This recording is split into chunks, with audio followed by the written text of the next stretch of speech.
وَلَوْ أَنَّهُمْ إِذ ظَّلَمُوا أَنفُسَهُمْ جَاءُوكَ فَاسْتَغْفَرُوا اللَّهَ وَاسْتَغْفَرَ لَهُمُ الرَّسُولُ لَوَجَدُوا اللَّهَ تَوَّابًا رَّحِيمًا فَلَا وَرَبِّكَ لَا يُؤْمِنُونَ حَتَّى يُحَكِّمُوكَ فِيمَا شَجَرَ بَيْنَهُمْ ثُمَّ لَا يَجِدُوا فِي أَنفُسِهِمْ حَرَجًا مِّمَّا قَضَيْتَ وَيُسَلِّمُوا تَسْلِيمًا وَلَوْ أَنَّا كَتَبْنَا عَلَيْهِمْ أَنِ اقْتُلُوا أَنفُسَكُمْ أَوِ اخْرُجُوا مِن دِيَارِكُمْ مَا فَعَلُوهُ إِلَّا قَلِيلٌ مِّنْهُمْ وَلَوْ أَنَّهُمْ فَعَلُوا مَا يُوعَظُونَ بِهِ لَكَانَ خَيْرًا لَّهُمْ وَأَشَدَّ تَثْبِيتًا وَإِذًا لَّآتَيْنَاهُم مِّن لَّدُنَّا أَجْرًا عَظِيمًا وَلَهَدَيْنَاهُمْ صِرَاطًا مُّسْتَقِيمًا صدق اللہ العظیم۔ جیسا کہ میں عرض کر چکا ہوں کہ منافقین پر جو سب سے زیادہ بھاری تین چیزیں تھیں، ان میں سے سب سے پہلی، اور عام طور پر اس کا صحیح اندازہ لوگوں کو نہیں ہے، وہ ہے اطاعت رسول۔ اللہ کی اطاعت وہ ایک کتاب کی اطاعت ہے۔ اللہ خود کوئی مشخص شخصیت کی حیثیت سے ہمارے سامنے موجود نہیں ہے، بالغیب ہے۔ ہمارے لیے رسول کی اطاعت بھی اس وقت اسی درجے میں ہے۔ رسول شخصاً ہمارے سامنے موجود نہیں ہے، یہ انسٹیٹیوشن ہے۔ اللہ کی اطاعت، رسول کی اطاعت۔ لیکن یہ جان لیجئے کہ اس وقت کے لوگوں کے لیے حضور صرف ایک انسٹیٹیوشن نہیں تھے، ایک شخص بھی تھے، اور وہاں کے لوگوں کے رشتے بھی تھے حضور کے ساتھ۔ کوئی حضور کا خسر ہے، خسر باپ کی جگہ ہوتا ہے، کوئی حضور کا داماد ہے، کوئی حضور کی بیوی ہے، رشتے ہیں۔ اب ظاہر بات ہے کہ ان کے لیے یہ بھی بڑا مشکل ہوتا تھا کہ وہ فرق کر سکیں کہ کس وقت ہمارا کیا معاملہ محمد الرسول اللہ کے ساتھ بحیثیت رسول ہو، اور کس وقت ایک شوہر کی حیثیت سے، یا ایک داماد کی حیثیت سے، یا ایک بھتیجے کی حیثیت سے، حضرت حمزہ کے جو بھتیجے ہیں۔ تو یہ تو معاملہ تھا مومنین صادقین کا، لیکن منافقین کا اس سے بڑھ کر معاملہ یہ تھا کہ ایک انسان کی اطاعت ہم کیوں کریں؟ اور یہی وہ چیز ہے کہ جو فتنہ انکار سنت اور انکار حدیث کی اصل جڑ اور بنیاد ہے۔ اباہ کرتی ہے طبیعت، جیسے کہ ان عورت کی طبیعت اباہ کرتی ہے کہ شوہر کی تابعداری کیوں کرے، آخر وہ بھی مکمل ہیومن بینگ ہے، مکمل انسان ہے، اس کے احساسات ہیں، تو آسان کام نہیں ہے کہ اس کو ریکنسائل کر سکیں۔ اسی طرح انسان کی اطاعت کرے، یہ بھی در حقیقت اس کو تسلیم کرنا، ذہناً ریکنسائل کرنا آسان نہیں۔ اور یہ چیز ظاہر بات ہے کہ جن کے دل میں یقین کھب جاتا تھا ان کے لیے آسان ہو جاتی تھی، جن کے دلوں میں یقین کی کمی تھی وہ پھر قدم قدم پر ناکنگ کرتی تھی، ان کی گاڑی چل نہیں پاتے تھے۔ اب فرمایا وَلَوْ أَنَّا كَتَبْنَا عَلَيْهِمْ، اگر ہم نے ان پر یہ فرض کر دیا ہوتا أَنِ اقْتُلُوا أَنفُسَكُمْ کہ قتل کرو اپنے آپ کو، أَوِ اخْرُجُوا مِن دِيَارِكُمْ یا نکلو اپنے گھروں سے، مَا فَعَلُوهُ إِلَّا قَلِيلٌ مِّنْهُمْ نہ کرتے یہ کام ان میں سے مگر سوائے چند کے۔ وَلَوْ أَنَّهُمْ فَعَلُوا مَا يُوعَظُونَ اور اگر وہ کرتے جس چیز کی کہ ان کو نصیحت کی جا رہی ہے، لَكَانَ خَيْرًا لَّهُمْ یہی ان کے لیے بہتر ہوتا، وَأَشَدَّ تَثْبِيتًا اور ان کی ثبات ایمان اور ثبات قلب اسی کے اندر ہوتی ہے۔ وَإِذًا لَّآتَيْنَاهُم مِّن لَّدُنَّا أَجْرًا عَظِيمًا اور اس صورت میں ہم انہیں اپنے پاس سے بہت بڑا اجر دیتے، وَلَهَدَيْنَاهُمْ صِرَاطًا مُّسْتَقِيمًا اور انہیں ہدایت فرما دیتے سیدھی راہ کی طرف۔ اس میں اکثر حضرات نے تو اس کو جو الفاظ ہیں ظاہری انہی پر محمول کیا ہے، اور اس میں بھی کوئی قباحت نہیں ہے، اللہ ہمارا خالق ہے، اگر اللہ حکم دے کہ اپنے آپ کو قتل کرو، خودکشی کرو تو ہمیں کرنی ہوگی، اگر اللہ ہمیں حکم دے اپنے گھروں سے نکل جاؤ تو نکلنا ہوگا۔ تو اس میں ایک اشارہ یہ ہو سکتا ہے کہ جیسے جو تاریخ بنی اسرائیل میں ہم دیکھ آئے ہیں، وہاں یہ تھا کہ جن لوگوں نے بچڑے کی پرستش کی تھی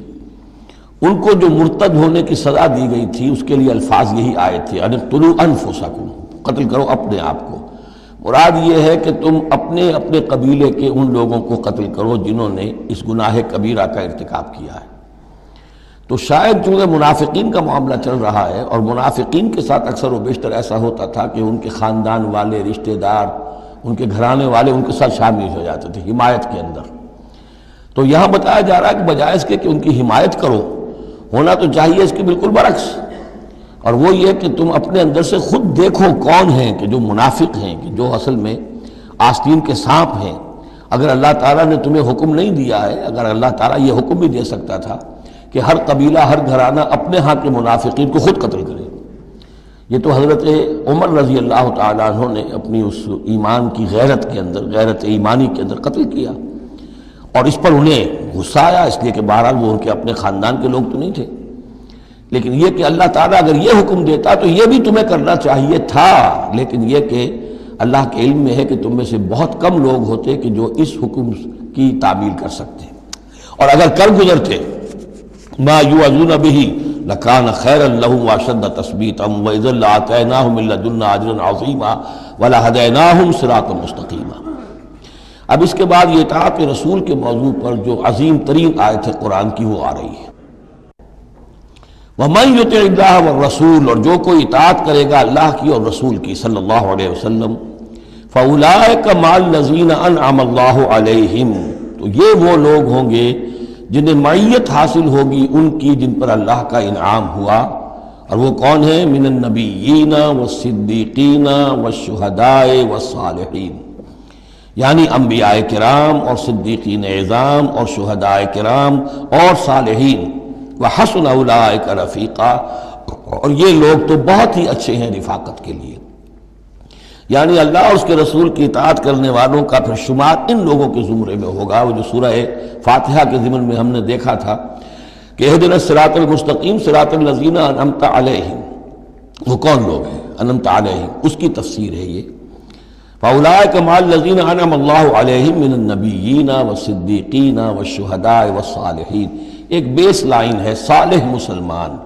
نیک نیت مسلمان، دل میں خلوص کے ساتھ ایمان ہے، صالح ہے، حکم پر عمل کر رہا ہے، محرمات سے بچا ہوا ہے۔ اب اوپر اٹھے گا تو ایک اونچا درجہ ہے شہداء کا،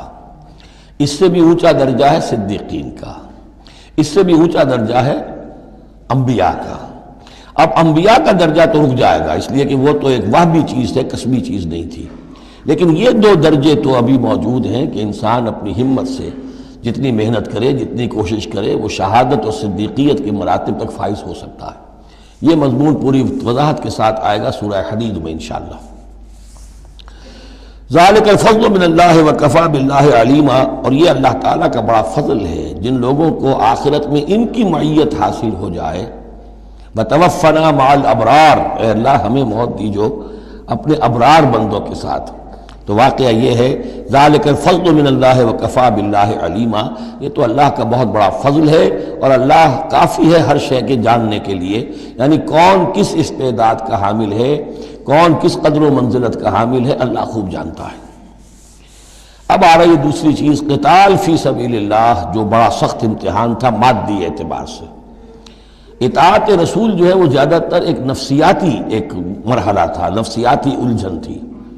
لیکن یہ تو ظاہر بات ہے کہ خالص محسوس شے، مادی شے، جان کا خطرہ، مال کا خطرہ۔ یا ایھا الذین آمنوا خذوا حذرکم، اے اہل ایمان اپنے تحفظ کا سامان لے لیا، اپنے ہتھیار لے لیا کرو۔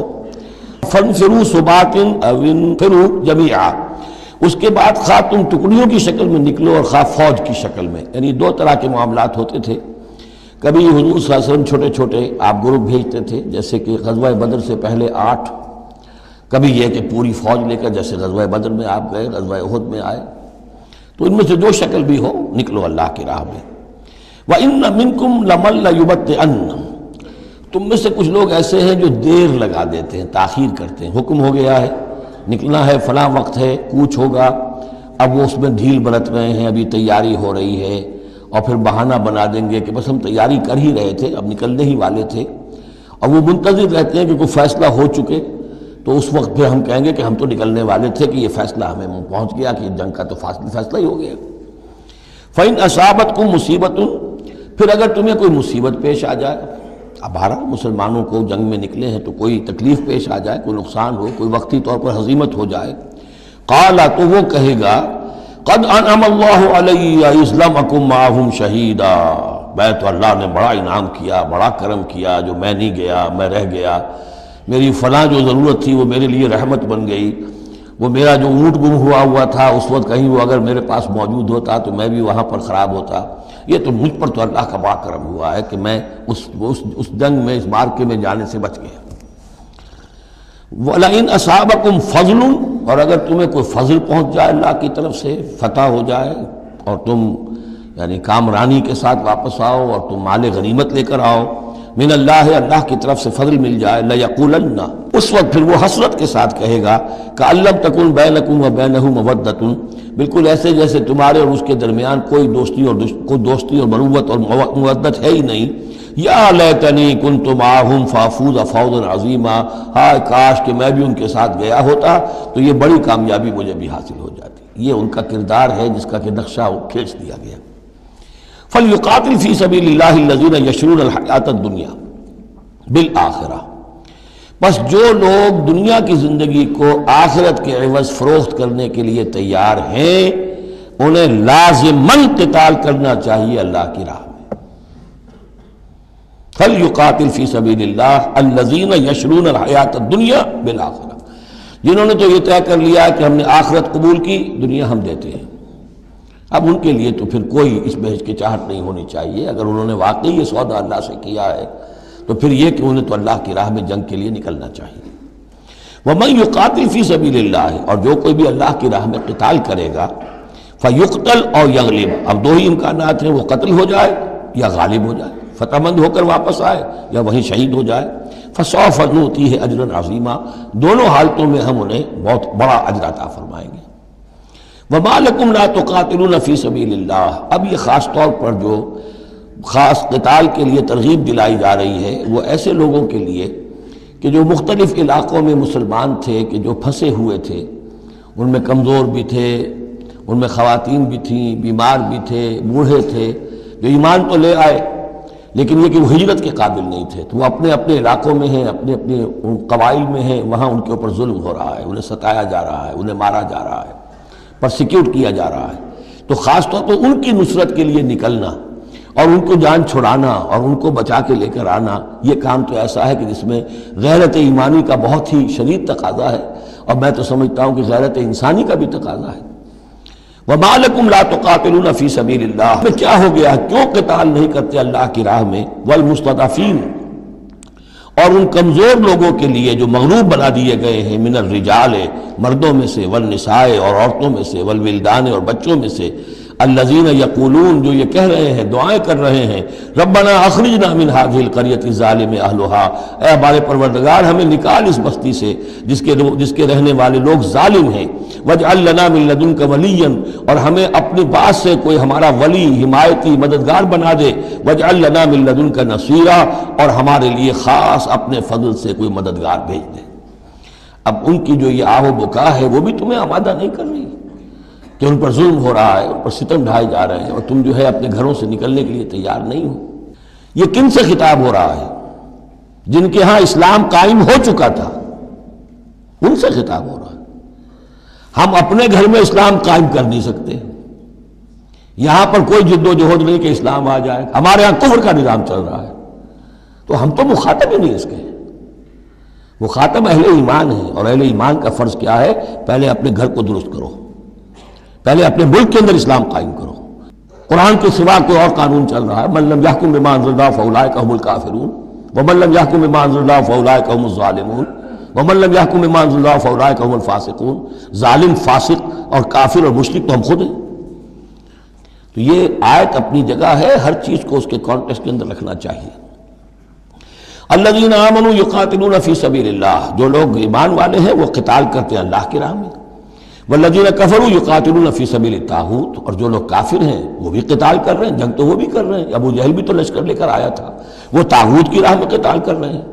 فقاتلوا اولیاء الشیطان،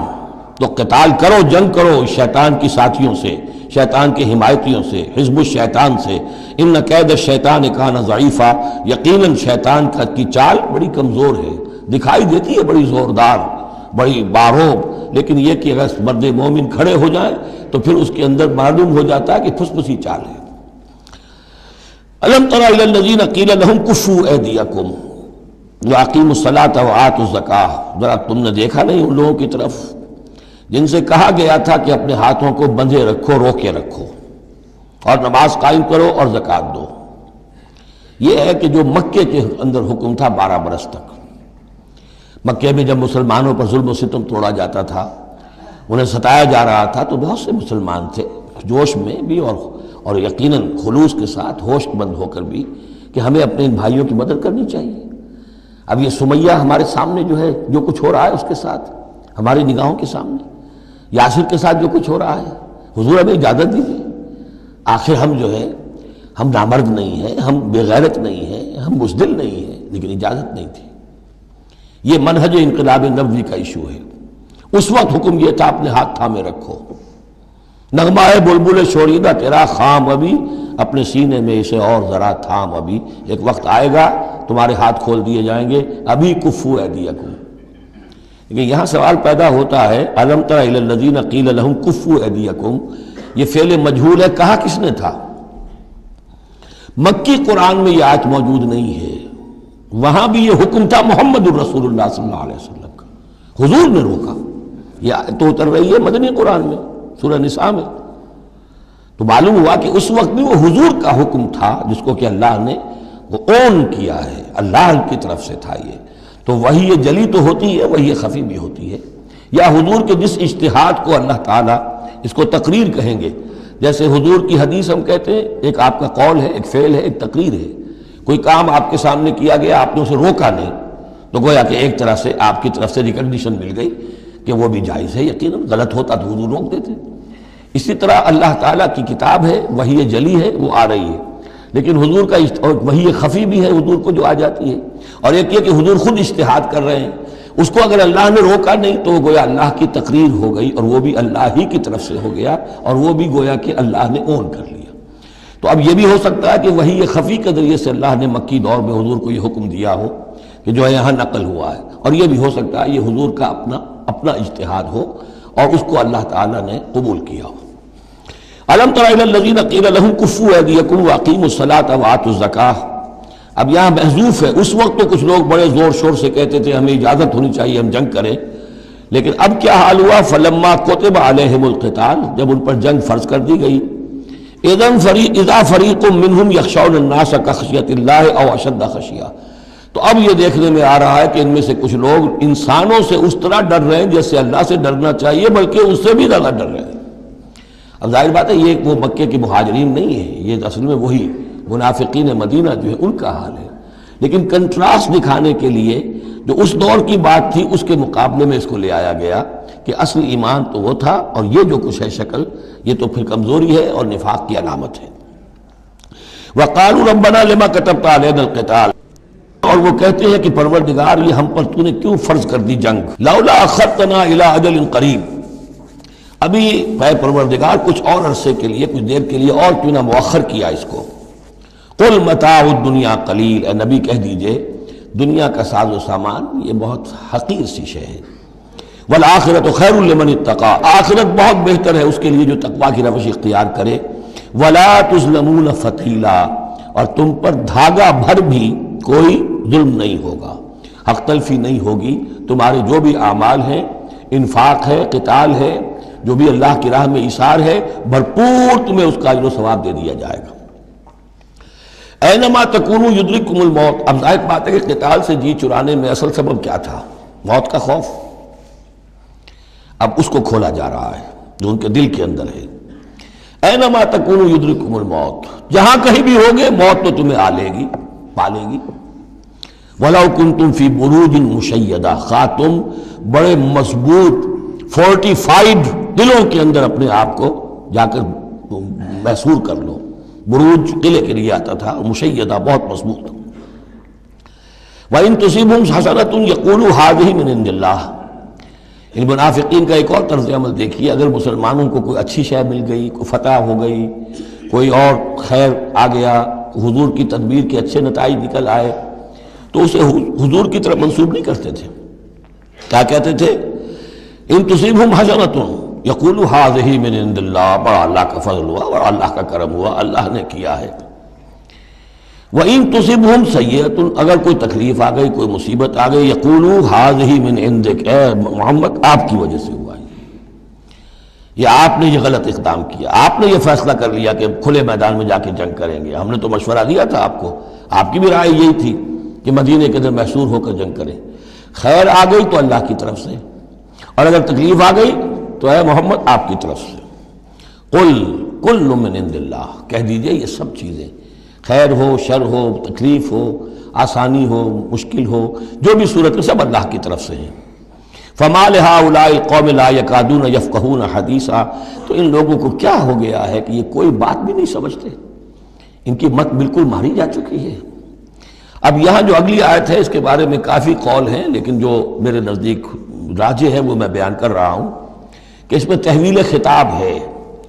شروع میں جو خطاب کیا جا رہا ہے وہ ان مسلمانوں کو جن کی طرف سے یہ کمزوری یا نفاق ظاہر ہو رہا تھا۔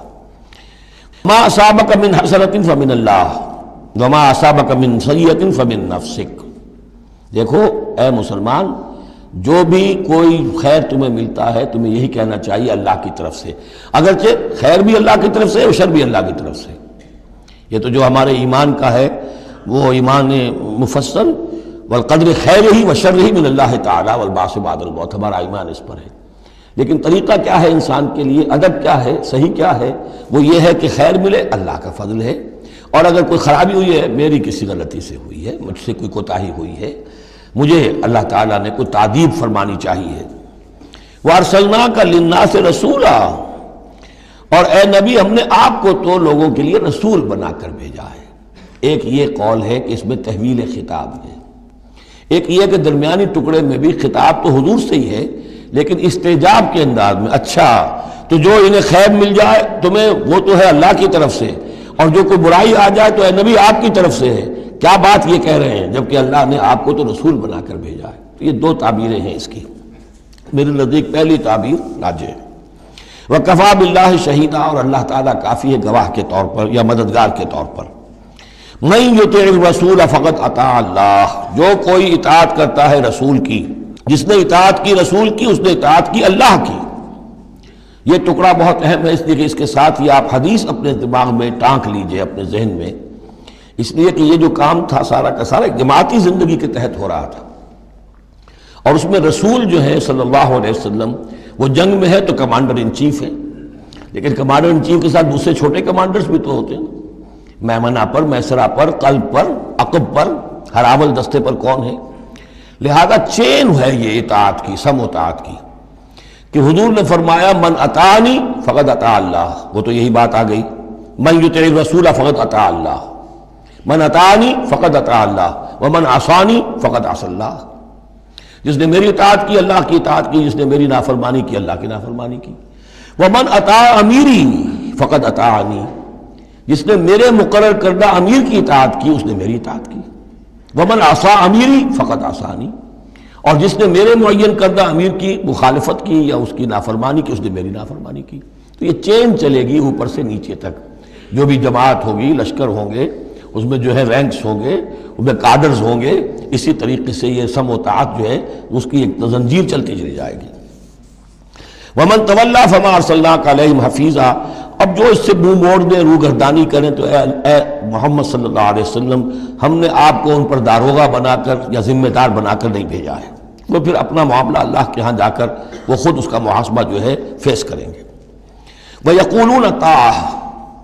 اور ان منافقوں کا حال یہ ہے کہ آپ کے سامنے جو کہتے ہیں طاعہ، ٹھیک ہے آپ نے جو فرمایا قبول ہے، ہم اس پر عمل کریں گے۔ فَإِذَا بَرَزُوا مِنْ عِنْدِكَ، جب آپ کے پاس سے جاتے ہیں، بَيَّتَ طَائِفَةٌ مِّنْهُمْ غَيْرَ الَّذِي تَقُولُ، اور اب ان میں سے ایک گروہ جو ہے وہ جا کر ایسے مشورے آپس میں شروع کر دیتا ہے جو خلاف ہے اس کے جو وہ وہاں کہہ کر گئے ہیں۔ سامنے تو ہو گئی، بعد میں جا کر جو ہے ریشہ دوانی، سازش۔ واللہ یکتب ما یبیتون، اور اللہ لکھ رہا ہے، نامہ اعمال ان کا تیار ہو رہا ہے، وہ جو بھی مشورے کرتے ہیں۔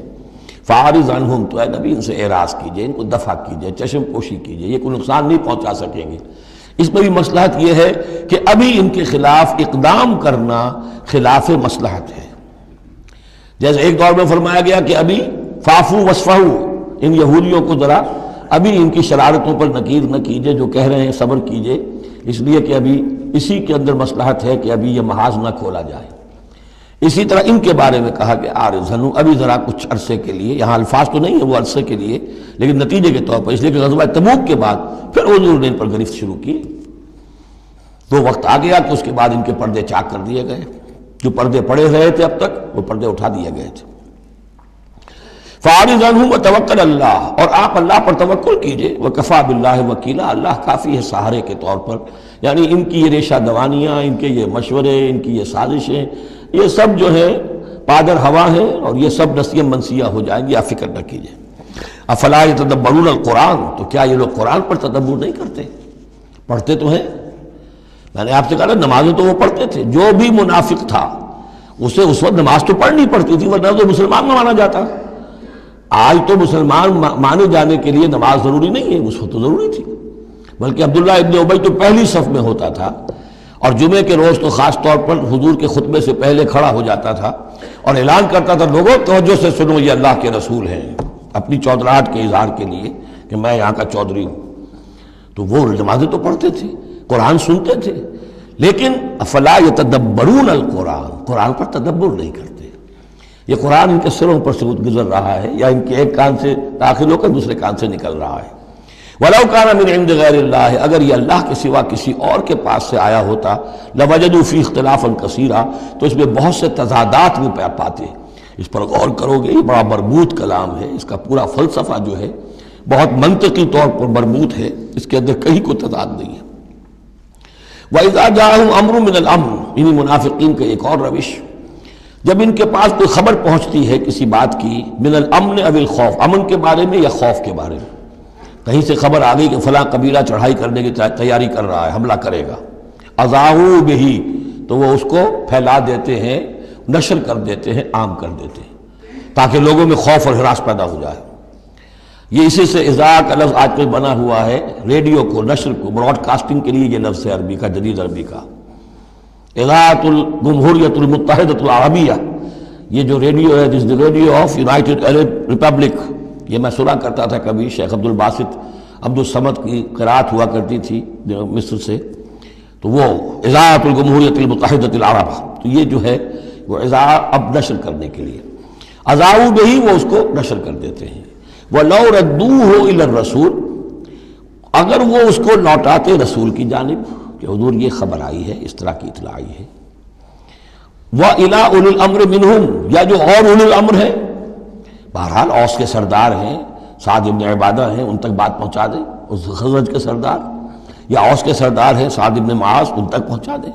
اگر یہ کرتے لَعَلِمَهُ الَّذِينَ يَسْتَنبِطُونَهُ مِنْهُمْ، تو یہ بات ان لوگوں کے علم میں آتی جو اس کا استنباط کر سکتے، نتیجہ نکال سکتے، کتنی بات صحیح ہے، اس کا نتیجہ کیا نکل رہا ہے، ہمیں کیا قدم اٹھانا چاہیے.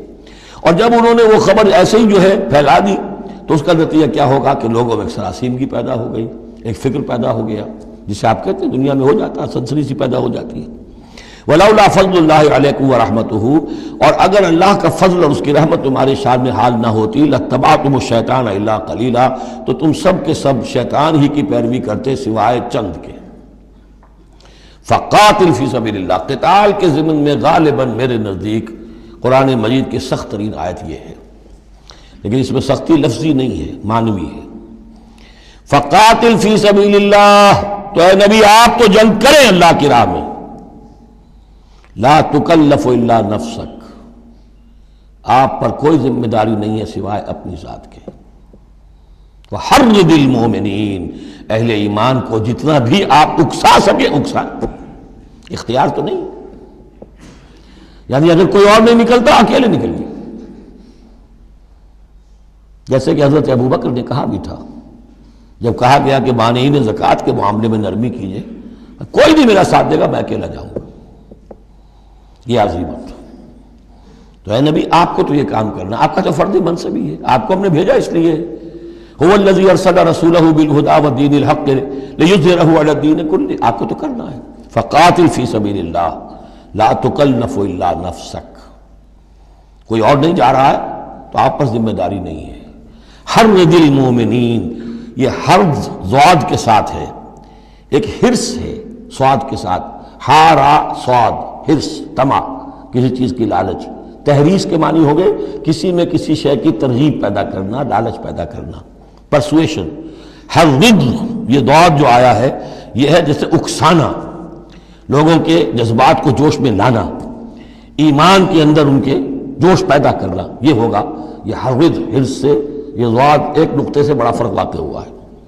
وحرض المؤمنین، عسى اللہ ان یکف باس الذین کفروا، ہو سکتا ہے یا امید ہے کہ اللہ تعالیٰ جلد ہی ان کافروں کی قوت کو روک دے، تھام لے. ان کی جنگ جو ابھی بڑی ان کی چلت پھرت ہو رہی ہے،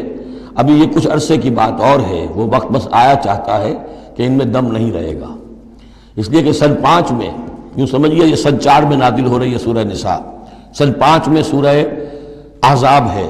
اور غزوہ احزاب کے بعد کہہ دیا تھا محمد رسول اللہ صلی اللہ علیہ وسلم نے کہ یہ آخری بار تھی کہ قریش ہم پر ہمراہ آور ہوئے. لن یغزوکم قریش بعد عامہم ھذا ولکنکم تغزونہم، اے مسلمانوں بس قریش کی بس ہو گئی ہے، اب وہ آئندہ کبھی تم پر حملہ آور ہونے کی ہمت نہیں کر سکتے، اب تو تم ان کے اوپر ان کے خلاف اقدام کرو گے. اس لیے 6 سال میں اگلے سال آپ نے سفر کیا عمرے کا، ٹریٹی ہو گئی، انا فتحنا لک فتحا مبینا، صلح حدیبیہ، اور اس کے بعد 7ویں سال میں اللہ تعالیٰ نے فتح خیبر عطا فرما دی، اور 8ویں سال میں مکہ فتح ہو گیا. وہ ایک کے بعد دوسری جو تالے ہیں وہ کھلتے چلے گئے، اور اسی وقت وہ پھر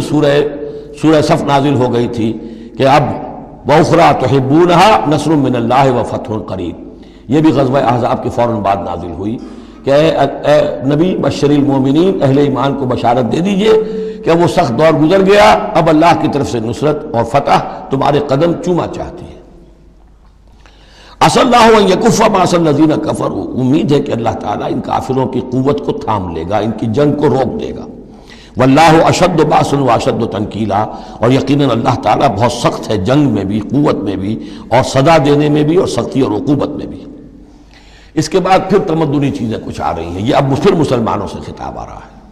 یہ منافقین سے 2 باتیں آ چکی، ایک اطاعت رسول جو ان پر شاق گزرتی تھی، اور ایک قتال فی سبیل اللہ جو ان کے لیے بہت بڑا امتحان بن جاتا تھا. من یشفع شفاعۃ حسنۃ یکن لہ نصیب منہا، انسانی معاشرے کے اندر سفارش کرنا کسی کے لیے یہ بھی ایک اس کا لازمی سا حصہ ہوتا ہے. کوئی شخص ہے، اس کی کوئی احتیاج ہے، آپ جانتے ہیں کہ نیک آدمی ہے، صحیح آدمی ہے، بہروپیہ نہیں ہے، دوسرے شخص کو جانتے ہیں کہ وہ اس کی مدد کر سکتا ہے، آپ جا کر اس کے لیے کہیں کہ اس کی مدد کی جائے، میں اس کو جانتا ہوں، یہ کوئی پروفیشنل بیگر نہیں ہے. یا اسی طرح کا معاملہ، کوئی مقدمے کا مسئلہ ہے، آپ کے علم میں کچھ حقائق ایسے ہیں کہ جو فائل کے اوپر جو پولیس نے جو بھی کر رکھی ہے کارروائی، وہ دھوکہ دینے والے ہیں، ڈیسیونگ ہے، تو آپ جاتے ہیں کسی کے پاس اور کہتے ہیں کہ یہ بات یوں ہے، تو یہ کوئی بری بات نہیں ہے. اچھائی کے لیے، نیکی کے لیے، بھلائی کے لیے، خیر کے لیے، عدل کے لیے، انصاف کے لیے اگر سفارش کی جائے تو اس میں کوئی حرج نہیں، بلکہ اس سے اللہ تعالیٰ ثواب عطا فرمائے گا. من یشفع شفاعۃ حسنۃ، جو کوئی سفارش کرتا ہے اچھی، یکن لہ نصیب منہا، اسے اس میں سے بھی حصہ ملے گا، اس کی نیکی، اس کے اجر و ثواب میں سے اسے حصہ ملے گا. ومن یشفع شفاعۃ سیئۃ یکن لہ کفل منہا، اور کسی نے بری سفارش کی، غلط سفارش کی، جھوٹی کی، حقائق کو توڑا مروڑا، تو پھر اس کے جرم کے اندر جو جس کے لیے وہ سب کچھ کر رہا ہے وہ بھی شریک ہو گیا، اس کا برابر کا حصہ دار ہو گیا. واللہ وکان اللہ علی کل شیء مقیتا، اور یقیناً اللہ تعالیٰ ہر شے پر قوت رکھنے والا ہے. ایک اور بات، معاشرے کے اندر گریٹنگز کا معاملہ ہوتا ہے، جب ملیں تو آپس میں کس طریقے سے کوئی سلام کریں، یا کیا گڈ مارننگ کہیں، کیا کہیں، صباح الخیر اور مساء الخیر کہیں، کیا کہیں. اس کا بھی اللہ تعالیٰ نے بتایا کہ اس کا قاعدہ کیا ہے. وَإِذَا حُيِّيتُم بِتَحِيَّةٍ فَحَيُّوا بِأَحْسَنَ مِنْهَا أَوْ رُدُّوهَا،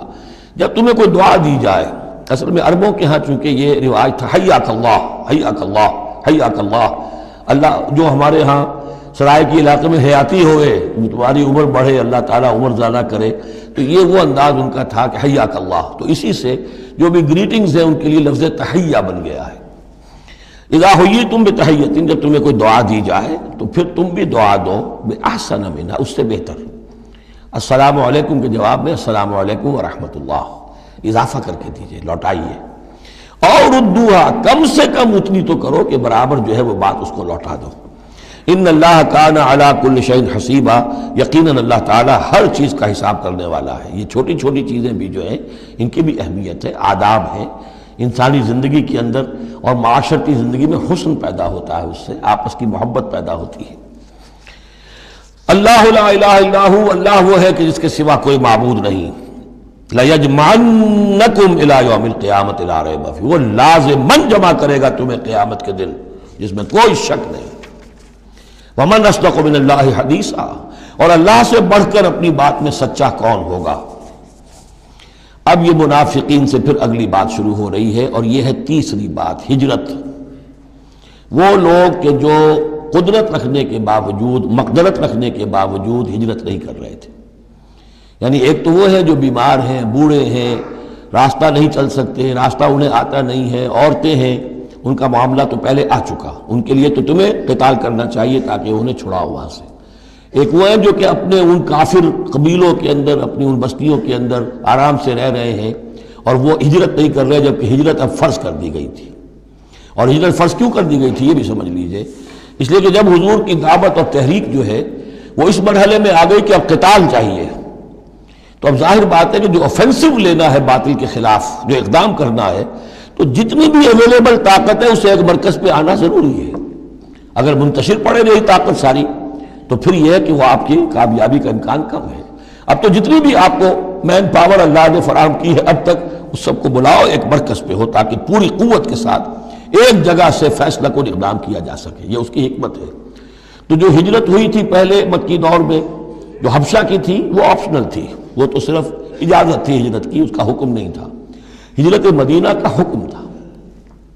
اب جو لوگ ہجرت نہیں کر رہے ان کا ذکر ہے، ان منافقوں کا کہ جو اس بنا پر منافق قرار پائے کہ وہ ہجرت نہیں کر رہے۔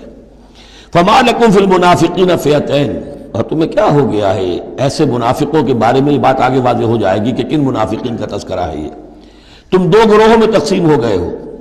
یعنی کچھ لوگ ان کی حمایت کرتے، نہیں بھائی ٹھیک ہے کوئی بات نہیں، ان کے ساتھ کوئی نرمی ہونی چاہیے، آخر ایمان تو لائے تھے نا، اب نہیں ہجرت کر سکے۔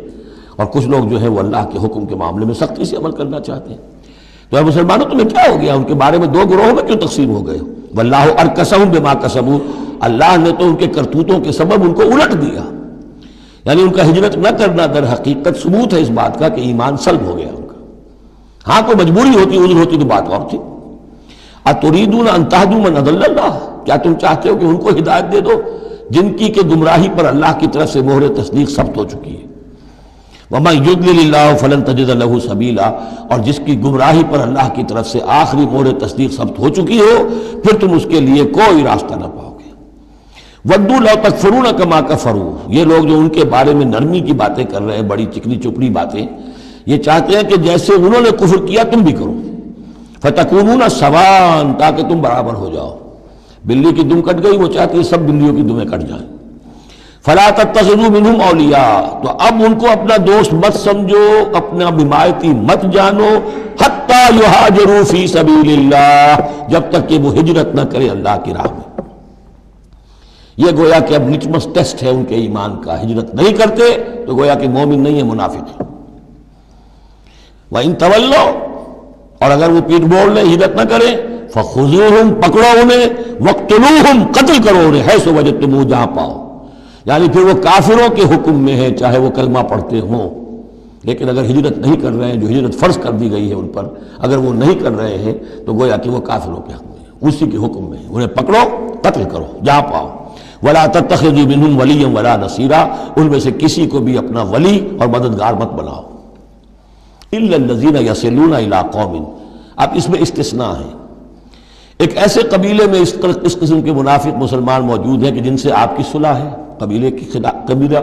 صلح، تو ظاہر بات ہے کہ اس صلح کو وہ صلح ان کو بھی کور کر رہی ہے جو اس میں ہے منافق۔ إِلَّا الَّذِينَ يَصِلُونَ إِلَىٰ قَوْمٍ بَيْنَكُمْ وَبَيْنَهُم مِيثَاقٌ، سوائے ان کے کہ جن کا تعلق ہو ایک ایسی قوم سے، ایسے قبیلے سے کہ جن کے اور تمہارے درمیان کوئی معاہدہ ہے، اور یا دوسری شکل کیا ہے، اور جاؤکم حصرت صدورہم، یا ایسے لوگ بھی ہوتے تھے جو آئے تمہارے پاس اور ان کے دل جو ہیں بڑے تھوڑے ہو گئے ہیں، تنگ ہو گئے ہیں، ان یقاتلوکم او یقاتلوا قومہم، ان میں اتنی جرت نہیں رہی ہے کہ وہ آپ کے ساتھ ہو کر اپنی قوم کے خلاف لڑے، یا اپنی قوم کے ساتھ ہو کر آپ کے خلاف لڑے۔ مسلمانوں، اب چونکہ انسانی معاشرے میں ہر سطح کے لوگ ہوتے ہیں اور ہر حال میں رہے ہیں، ہر دور میں رہے، ہر دور میں رہیں گے، تو یہ گویا کہ تو مینول آف ریولوشن ہے، ریولوشنری اسٹرگل کے اندر اس طرح کی سچویشنز آئیں گی، ہر قسم کے انسان ہوں گے۔ کچھ ایسے کمزور لوگ تھے،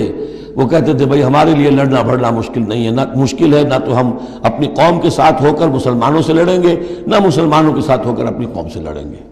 ان کے بارے میں بھی کہا کہ ان کو بھی دفع کرو، ان کو بھی قتل نہ کرو، ان کو بھی چھوڑ دو، ان کی بھی جاں بخشی کرو۔ تو دو استثناء آ رہے ہیں. ایک تو استثناء کن سے ہے کہ جن کے ساتھ، جن کے قبیلے کے ساتھ تمہارا معاہدہ ہے، اس کے منافقین کے اوپر وہ حکم نہیں آئے گا خذوہم وقتلوہم حیث ثقفتموہم کہ انہیں پکڑو اور قتل کرو جہاں پاؤ. دوسرے وہ ہے کہ جو یہ کہہ دیں کہ حضور ہمیں بس یہ قبول کر لیجئے، ہم نہ آپ کے ساتھ ہو کر وہ اپنے قوم سے لڑ سکتے ہیں، یہ ہمت ہمارے اندر نہیں ہے، نہ یہ ہے کہ ہم وعدہ کرتے ہیں کہ آپ کے خلاف اپنی قوم کی کبھی مدد کریں گے. تو فرمایا وَلَوْ شَاءَ اللَّهُ، اگر اللہ چاہتا لَسَلَّطَكُمْ عَلَيْكُمْ فَلَقَاتَلُوكُمْ، یہ بھی تو ہو سکتا تھا کہ اللہ انہیں تمہارے خلاف مسلط کر دیتا اور وہ تمہارے خلاف قتال کرتے. فَإِنِ اعْتَزَلُوكُمْ فَلَمْ يُقَاتِلُوكُمْ، اب اگر انہوں نے تمہیں چھوڑ دیا اور تم سے جنگ نہیں کر رہے ہیں، وَأَلْقَوْا إِلَيْكُمُ السَّلَامَ، اور تمہاری طرف وہ صلح پیش کر رہے ہیں، فَمَا جَعَلَ اللَّهُ لَكُمْ عَلَيْهِمْ سَبِيلًا، تو ایسے لوگوں کے خلاف اقدام کرنے کی اللہ نے تمہیں اجازت نہیں دی ہے. تو سمجھتے جائیے اس بات کو کہ جو منافق ہیں ان میں سے عام قاعدہ یہ ہے کہ اب جو بھی اقدام ان کے خلاف ہوگا انہیں پکڑو اور قتل کرو، وہ کافروں کے حکم میں ہے اگر وہ ہجرت نہیں کر رہے. اللہ یہ نمبر ایک کہ ان کے قبیلے سے تمہارا معاہدہ ہے تو وہ کور کر جائے گا ان کو. دوسرا یہ کہ وہ آ کر اگر یہ کہہ دے کہ ہم نیوٹرل ہو جاتے ہیں بالکل، تب بھی انہیں چھوڑ دو. تیسرا ایک اور کیا، ستجدون آخرین، تم پاؤ گے ایک اور قسم کے لوگوں کو، یریدون ان یامنوکم و یامنوا قومہم، وہ بھی کہتے تو یہ چاہتے ہیں کہ تم سے بھی امن میں رہیں، اپنی قوم سے بھی امن میں رہیں، اس میں نہیں آنا چاہتے جھگڑے میں. کلما ردوا الی الفتنۃ ارکسوا فیہا، لیکن جب کہیں کوئی آزمائش کا وقت آتا ہے تو وہ اس کے اندر اونھے ہو جاتے ہیں. جب دیکھتے ہیں کہ ہماری قوم کا پلڑا بھاری ہے تو مسلمانوں کے ساتھ جو ہے وہ جنگ کرنے کے لیے بھی تیار ہو جاتے ہیں کہ اب تو فتح ہماری ہونے والی ہے تو مال غنیمت میں سے ہمیں حصہ مل جائے گا. فَإِن لَمْ يَعْتَزِلُوكُمْ، تو ایسے لوگ اگر تم سے علیحدہ نہیں رہتے، باز نہیں رہتے تمہارے خلاف لڑنے سے، وَيُلْقُوا إِلَيْكُمُ السَّلَامَ، اور اگر تمہارے سامنے صلح پیش نہیں کرتے، وَيَكُفُّوا أَيْدِيَهُمْ، اور اپنے ہاتھ نہیں روکتے، فَخُذُوهُمْ، تو پکڑو انہیں، وَاقْتُلُوهُمْ، اور قتل کرو انہیں، حَيْثُ ثَقِفْتُمُوهُمْ، جہاں بھی کہیں پاؤ. یعنی اگر غداری انہوں نے کہی ہے، ایک وعدہ کیا تھا اس کے خلاف کیا ہے، تو پھر یہ وہ جو امان تھی وہ ختم ہو گئی. وَأُولَٰئِكُمْ جَعَلْنَا لَكُمْ عَلَيْهِمْ سُلْطَانًا مُبِينًا، ایسے لوگوں کے خلاف ہم نے تمہیں سند اور قوت عطا کر دی ہے کہ تم ان کے خلاف کھلا اقدام کر سکتے ہو. اب ایک اور معاشرتی مسئلہ آ رہا ہے، کیونکہ یہ جو اب چل رہی تھی، یوں سمجھیے نا کہ پورے عرب کے اندر اب تو بھٹی دہک گئی ہے، جنگیں ہو رہی ہیں، جگہ جگہ ہو رہی ہیں، مارکے ہو رہے ہیں. ہمارے پاس تاریخ میں جو لکھے آئے ہیں سیرت میں تو بڑے بڑے مارکے ہیں جن میں کہ حضور شریک رہے. لیکن یہ کہ یہ تو ایک چومکھی سی جنگ تھی جو چل رہی تھی مسلمان. اس سے آپ کو اندازہ ہو رہا ہے ان آیات سے کہ اصل سچویشن جو ہے وہاں کی سوشل سچویشن اور ٹرائبل جو ان کا معاشرہ تھا اس میں کیا کیا پرابلمز تھے. اب اس میں یہ ہے کہ فرض کیجئے کسی شخص نے کسی مسلمان کو مار دیا، لیکن یہ اس نے کہا کہ میں نے تو مارا نہیں، میرے اتفاق سے میں نے تو تیر چلایا تھا کسی جانور پر، کسی ہرن پر لگ گیا، اس کو ہو سکتا ہے، یہ ممکن ہے. تو اب کسی مسلمان کا مسلمان کو قتل کرنا دو طرح کا ہے، قتل خطا اور قتل عمد. اس کا کیا حکم ہے؟ ما کان للمؤمن ان یقتل مؤمنا الا خطا، کسی مومن کے لیے یہ روا نہیں ہے کہ مومن کو قتل کرے مگر خطا کے طور پر. نشانہ چوک گیا، کسی کو جان لگا، اب گاڑی ہے، ایکسیڈنٹ ہو گیا، آپ چلا رہے تھے، کوئی اس کے نیچے آ گیا، مر گیا، آپ تو اسے مارنا نہیں چاہتے تھے. چنانچہ سعودی عرب میں یہ بھی اسی بد کے تحت یہ فیصلے ہوتے ہیں اس کے ایکسیڈنٹس کے، اس قانون قتل خطا کے تحت. وہ قانون کیا ہے؟ ومن قتل مومنا خطا، اور جو شخص کسی مومن کو قتل کر دے قتل خطا غلطی سے، فتحریر رقبۃ مومنۃ، تو ایک مسلمان غلام کی گردن کا آزاد کرانا، ودیۃ مسلمۃ الی اہلہ، اور دیت خون بہا اس مقتول کا اس کے گھر والوں کو ادا کرنا لازم ہے، الا ان یصدقوا، الا یہ کہ وہ معاف کر دیں، خون بہا دینا ہوگا. یعنی قتل خطا کے بدلے میں آپ قتل نہیں کریں گے. قتل عمد کی جگہ میں قتل ہے، لیکن یہ کہ قتل خطا میں قتل نہیں ہوگا. قتل کی جگہ کیا ہوگا؟ ایک تو خون بہا، اور نمبر دو یہ کہ یہ جو گناہ ہو گیا تم سے سرزد، اس کے لیے گناہ کے اثر کو ختم کرنے کے لیے اللہ نے ایک حق اپنا رکھ دیا کہ ایک غلام کو آزاد کرو. فَإِن كَانَ مِن قَوْمٍ عَدُوٍّ لَكُمْ، اور اگر وہ مسلمان تھا ایک ایسے قبیلے سے کہ جو تمہارا دشمن قبیلہ ہے، تھا مسلمان اور تمہارے ہاتھوں مارا گیا ہے غلطی سے، وہو مومن، تھا وہ خود مومن، فتحریر رقبۃ مومنہ، تو پھر صرف ایک مسلمان آزاد کا ایک گردن چھڑا دینا کافی ہوگا، کیونکہ کافر قبیلے کا آدمی تھا، اب اس کو اگر دیت دی جائے گی تو کافر کو پہنچ گئی، وہ تو اس کے گھر والے کافر ہیں، دیت یہاں معاف ہو گئی، لیکن یہ ہے کہ اس کو جو ایک غلام کو آزاد کرنا جو اللہ کا حق تھا وہ برقرار رہے گا۔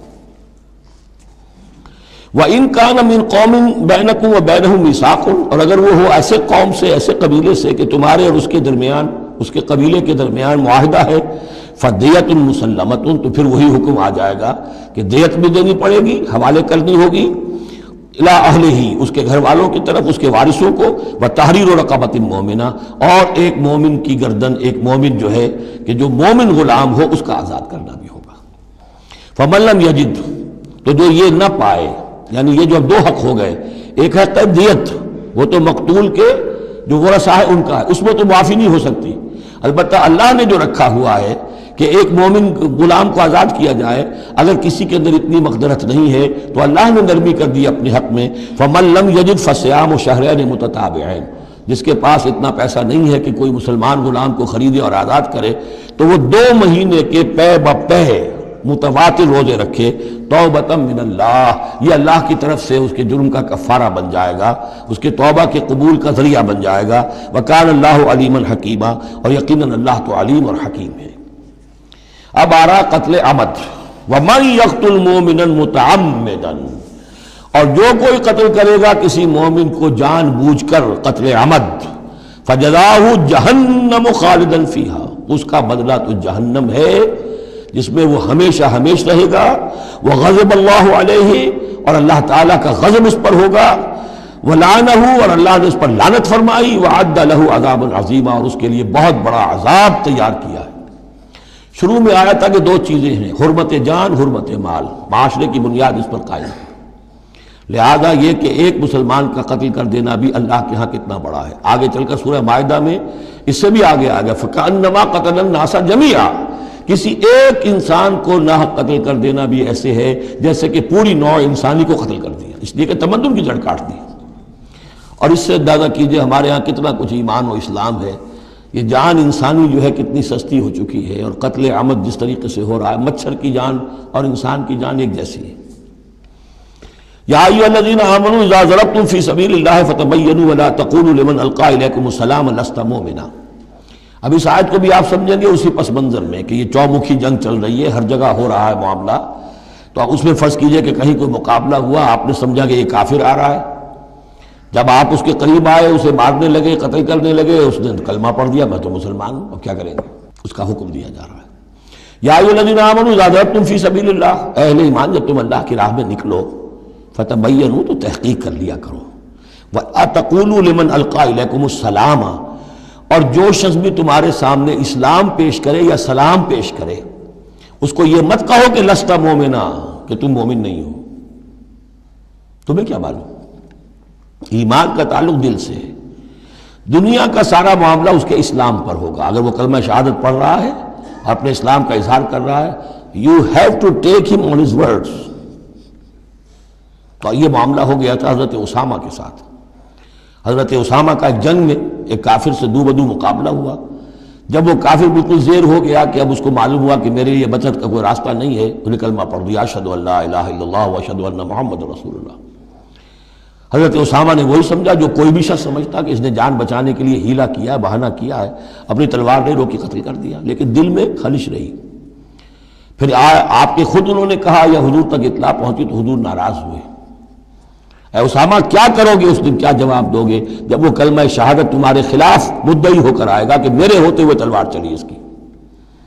جب انہوں نے کہا کہ وہ تو جان بچانے کے لیے اس نے کیا، ہم نے فرمایا حلا شقق بقلبہ، تو تو نے اس کا دل چیر کر کیوں نہیں دیکھ لیا کہ اس کے اندر ایمان ہے کہ نہیں ہے؟ اس قدر غصے کا اور غضب کا انداز، وہی بات کہی جا رہی ہے۔ یا ایھا الذین آمنوا اذا ضربتم فی سبیل اللہ فتبینوا ولا تقولوا لمن القی الیکم السلام لست مؤمنا تبتغون عرض الحیات الدنیا۔ دیکھو تم دنیا کا سامان چاہتے ہو کہ اس کے پاس کوئی مال ہے، ہم اسے کافر قرار دیں، قتل کریں، مال غنیمت لے لیں گے۔ فعند اللہ مغانم کثیرہ، دل تھوڑا نہ کرو، اللہ کے ہاں بڑی غنیمتیں تمہارے لیے ہیں، تمہارے لیے بڑی بڑی مملکتوں کی غنیمتیں آنے والی ہیں، ان چھوٹی چھوٹی چیزوں کا اور اس کے اوپر اتنی حدود اللہ جو ہے اس سے آزادی نہ برتو۔ کذالک کنتم من قبل، دیکھو تم خود بھی تو پہلے ایسے ہی تھے، آخر ایک دور تم پر بھی تو گزرا ہے، تم سب بھی تو نو مسلم ہی ہو، ایک وقت میں تو تم میں سے ہر شخص کافر ہی تھا نا، مشرک تھا۔ کذالک کنتم من قبل، تو اتنی سمجھ لینا اللہ نے آپ کو توفیق دے دی، اللہ نے کلمہ شہادت آپ کو عطا کر دیا، رسول کی دعوت و تبلیغ سے جو ہے بہرہ مند ہونے کی توفیق دے دی، اللہ کا انعام مانو، لیکن یہ کہ اس طریقے سے لوگوں کے اس معاملے میں اتنی سخت روش اختیار نہ کرو۔ فمن اللہ علیکم، تو اللہ تعالیٰ نے تم پر بڑا احسان فرمایا ہے، فتبینوا، تو دیکھو تحقیق کر لیا کرو، ان اللہ کان بما تعملون خبیرا، اور جو کچھ تم کر رہے ہو اللہ اس سے باخبر ہے۔ لا يستوي القاعدون من المؤمنین غیر اولی الضرر والمجاہدون فی سبیل اللہ باموالہم وانفسہم۔ اس آیہ مبارکہ میں جہاد کا لفظ بمعنی قتال ہے، جہاں تک جہاد کا تعلق ہے وہ تو مومن ہر وقت کر رہا ہے، دعوت و تبلیغ بھی جہاد ہے، اپنے نفس کے خلاف بھی جہاد ہے، المجاہد من جاہد نفسہ، بلکہ پوچھا گیا ای الجہاد افضل یا رسول اللہ، آپ نے فرمایا تو جاہد نفسک فی طاعت اللہ، اپنے نفس کے خلاف جہاد کرو، اسے اللہ کا مطیع بناؤ، یہ بھی جہاد ہے۔ تو جہاد کے بہت سے گوشے ہیں، لیکن قتال آخری منزل قتال ہے، اور یہ بھی ان تین جوڑوں میں سے ہے کہ جو ایک دوسرے کی جگہ پر الفاظ آ جاتے ہیں، مومن و مسلم، نبی اور رسول، جہاد اور قتال۔ لا یستوی القاعدون من المؤمنین، برابر نہیں ہے اہل ایمان میں سے بیٹھ رہنے والے، یعنی جو کہ قتال فی سبیل اللہ کے لیے نہیں نکلتے، غیر اولی الضرر، جبکہ ان کو کوئی عذر نہیں ہے۔ اگر کوئی اندھا ہے اور وہ نہیں نکل رہا، کوئی حرج نہیں، کوئی لنگڑا ہے چل نہیں سکتا ہے وہ نہیں نکلتا، کوئی حرج نہیں، یہ بعد میں آ جائے گا، لیکن جن کو کوئی ایسا عذر نہیں ہے پھر وہ بیٹھے رہے۔ اور یہ بھی نوٹ کر لیجئے کہ نفیر عام پہلی مرتبہ ہوئی ہے صرف غزوہ تبوک میں سن 9 ہجری میں جا کر، اس سے پہلے پرسویشن تھی، نکلو اللہ کی راہ میں، نکلو اللہ کی راہ میں، نکلو اللہ کی راہ میں، لازم ہر ایک کے لیے نہیں تھا، قتال فی سبیل اللہ آپشنل تھا، لہذا اس کے اوپر کسی سے نکیر بھی نہیں ہوتی تھی، نہیں گیا کوئی، نہیں گیا ٹھیک ہے، لیکن پھر یہ کہ جو غزوہ تبوک میں نہیں گئے ان سے ایکسپلینیشن کال کی گئی، ان کو سزائیں بھی دی گئی وغیرہ وغیرہ۔ تو اب چونکہ آپشنل تھا لہذا وہاں پر یہ تو نہیں کہا جا سکتا تھا کہ اب ان کو پکڑو اور ان کو سزا دو، لیکن یہ بتایا جا رہا ہے، اس لیے حرض المومنین کا لفظ آیا تھا کہ آپ پوری طرح اکسائیے ان کو، آمادہ کیجئے، لیکن ظاہر بات ہے کہ یہ اس میں ابھی آپشن ہے۔ لیکن برابر نہیں ہے وہ لوگ جو بیٹھ رہے ہیں اور جنہیں کوئی عذر نہیں، والمجاہدون فی سبیل اللہ باموالہم وانفسہم، اور وہ لوگ جو اللہ کی راہ میں جہاد کے لیے، قتال کے لیے نکلے ہیں اپنی جانوں اور مال کے ساتھ۔ فضل اللہ المجاہدین باموالہم وانفسہم علی القاعدین درجہ، اللہ نے فضیلت دی ہے مجاہدین کو جو اپنے مال اور جان سے جہاد کرنے والے ہیں، بیٹھ رہنے والوں پر ایک بہت بڑا درجہ، درجتاً یہ جو تنکیر آئی ہے برائے تفخیم ہے، بہت بڑا درجہ۔ وَكُلًّا وَعَدَ اللَّهُ الْحُسْنَىٰ، اور چونکہ یہ فرض نہیں، نفیر عام نہیں، لہذا فرمایا گیا سب کے لیے اللہ کی طرف سے اچھا وعدہ ہے۔ جو نہیں نکلا چونکہ ابھی وہ فرض ہے نہیں، لازم کیا نہیں گیا ہے، تو ان کے لیے بھی اللہ تعالیٰ کی طرف سے، اگر انہوں نے اتنی ہمت نہیں کی ہے، وہ کمتر مقام پر قانے ہو گئے تو ٹھیک ہے، لیکن اللہ تعالیٰ کی طرف سے ان کے اوپر کوئی گرفت نہیں ہوگی۔ وَكُلًّا وَعَدَ اللَّهُ الْحُسْنَىٰ وَفَضَّلَ اللَّهُ الْمُجَاهِدِينَ عَلَى الْقَاعِدِينَ أَجْرًا عَظِيمًا، لیکن فضیلت دی ہے اللہ تعالیٰ نے مجاہدین کو بیٹھ رہنے والوں پر اجر عظیم، درجات منہ ومغفرۃ ورحمہ، یہ درجات ہوں گے اللہ کی طرف سے اور اس کی طرف سے مغفرت اور رحمت، وکان اللہ غفور الرحیم، اور یقیناً اللہ تعالیٰ غفور الرحیم ہے۔ ان الذین توفاہم الملائکۃ ظالمی انفسہم، اب یہ آ گئے وہ لوگ کہ جو عذر کے بغیر وہ ہجرت نہیں کر رہے تھے، اپنے گھروں میں بیٹھے ہوئے اپنی قوم میں یا مکے میں۔ ان الذین توفاہم الملائکۃ ظالمی انفسہم، یقیناً وہ لوگ کہ جو وفات دیں گے انہیں فرشتے اس حال میں کہ وہ اپنی جانوں پر ظلم کر رہے تھے، یعنی ہجرت نہیں کی تھی انہوں نے، رسول کے حکم کی اطاعت نہیں کی تھی، آخر موت تو آنی ہے، تو جب فرشتے ان کی روح قبض کرتے ہیں، قالوا فیما کنتم، تو وہ ان سے کہتے ہیں یا کہیں گے یہ آپ کس حال میں تھے؟ آپ نے ایمان کا دعویٰ کیا، محمد رسول اللہ نے ہجرت کا حکم دیا، کیا ہوا آپ کو؟ کیوں آپ نے ہجرت نہیں کی؟ قالوا كنا مستضعفین فی الارض، تو وہ کہیں گے ہمیں دبا لیا تھا لوگوں نے، ہم مجبور ہو گئے تھے، کیا کریں، ہم معذور تھے۔ قالوا الم تکن ارض اللہ واسعہ، وہ فرشتے کہیں گے کیا اللہ کی زمین واسع نہیں ہے، وسیع نہیں ہے، کھلی نہیں ہے، کشادہ نہیں ہے، فتہاجروا فیہا کہ تم اس پہ ہجرت کرتے، فاولئک مأواہم جہنم تو یہ وہ لوگ ہیں جن کا ٹھکانہ جہنم ہے، وساءت مصیرا اور وہ بہت بری جگہ ہے ٹھہرنے کی۔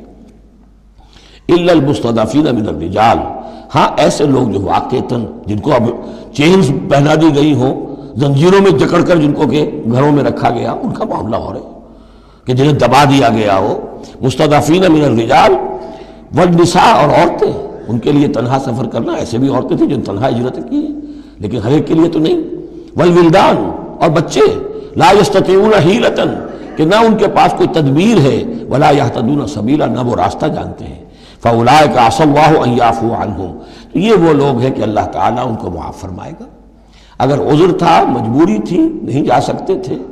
بچے ہیں، عورتیں، ان کے لیے کہا گیا تھا کہ ان کے لیے قتال فی سبیل اللہ کرو، انہیں جا کے چھڑاؤ۔ لیکن جو لوگ بغیر عذر کے وہاں بیٹھے ہوئے ہیں وہ منافق ہیں کٹر، ان سے تمہارا کوئی تعلق نہیں جب تک کہ وہ ہجرت نہ کریں، بلکہ وہ قتال کے معاملے میں بالکل کفار کے برابر ہیں۔ الا المستضعفین من الرجال والنساء والولدان لا یستطیعون حیلۃ ولا یہتدون سبیلا فاولئک عسى اللہ ان یعفو عنہم وکان اللہ عفوا غفورا، اور اللہ تعالیٰ بخشنے والا اور معاف فرمانے والا ہے۔ ومن یہاجر فی سبیل اللہ، اور جو کوئی ہجرت کرے گا اللہ کی راہ میں، یجد فی الارض مراغما کثیرا وسعا، وہ زمین میں پائے گا کشادگی بہت بڑی اور وسعت۔ ان ارضی واسعۃ وإیایا فاعبدون، سورہ عنکبوت میں آپ پڑھیں گے، میری زمین بڑی کشادہ ہے، اگر یہاں اللہ کی بندگی نہیں کر سکتے تو کہیں اور چلے جاؤ۔ ومن یہاجر فی سبیل اللہ یجد فی الارض مراغما کثیرا وسعا ومن یخرج من بیتہ مہاجرا، اور اس کے ساتھ ساتھ یہ بھی سمجھ لو جو شخص اپنے گھر سے نکل کھڑا ہوا ہجرت کے لیے الی اللہ ورسولہ، اللہ اور اس کے رسول کی طرف، دولت کے لیے نہیں۔ یہ حدیث نبوی جو ہے کہ ایک شخص وہ ہے جو ہجرت کرتا ہے کسی عورت سے نکاح کے لیے، ایک شخص وہ ہے جو دولت کے لیے کرتا ہے، وہ نہیں۔ فہجرتہم الی ما ہاجر الیہ، اس کی ہجرت اس میں شمار ہوگی۔ جس نے اللہ اور اس کے رسول کی طرف ہجرت کی خلوص نیت کے ساتھ، گھر سے نکل کھڑا ہوا، ثم یدرکہ الموت، پھر اسے موت نے آ لیا، وہ نہیں پہنچ سکا مدینہ منورہ، حضور کے قدموں تک رسائی نہیں ہو سکی، بمصطفیٰ برسا خیش را کے دی ہمعوس، اس تک نہیں ہو سکا، فقد وقع اجرہ علی اللہ، تو اس کا اجر اللہ کے ذمہ ثابت ہو گیا۔ یعنی وہ نیت کر کے نکل آیا خلوص نیت کے ساتھ، اللہ اور اس کے رسول کے حکم سمجھ کر وہ نکل آیا ہے، دار الہجرت تک نہیں پہنچ پایا، درمیانی میں کہیں اس کی موت واقع ہو گئی، فقد وقع اجرہ علی اللہ، اللہ کے ذمے